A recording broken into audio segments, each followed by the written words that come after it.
about halfway through the items that I have that I'm going to be bringing for the exhibit in Whistler next week, or this week, coming up on Friday, the 21st of August.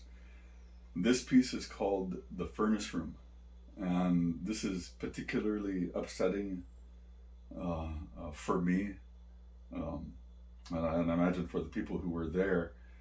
Um, uh,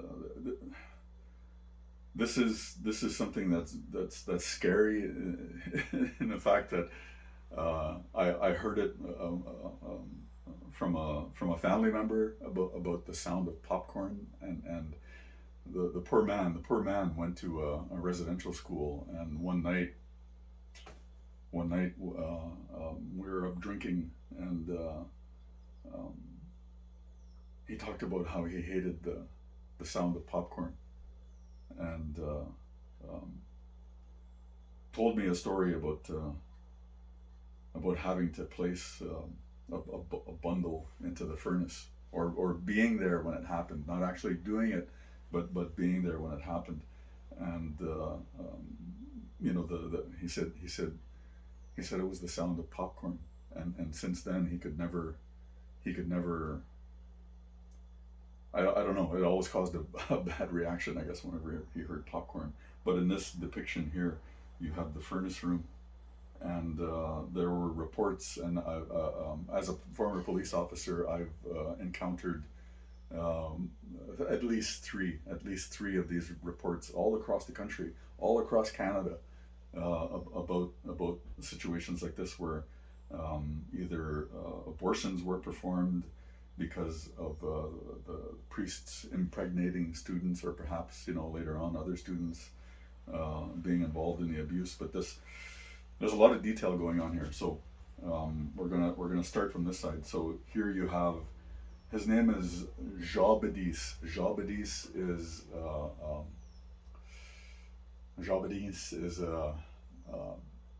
like a indigenization of the name John. So his name was Father John, and Father John is he has his ass out because he got caught. He didn't cover his ass, so he got caught somehow. And here you can see him pushing this student, carrying this bundle here, to put that bundle into the fire, the furnace.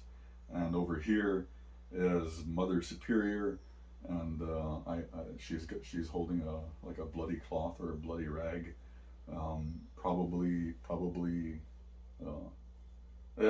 I'm assuming that this is a live birth, or and the baby is being wrapped up and put into the furnace. And again, another iteration of Jesus up here in the ductwork, and this look of pain and anguish on his face when he's seeing his representatives acting in a manner that he did not teach or approve of.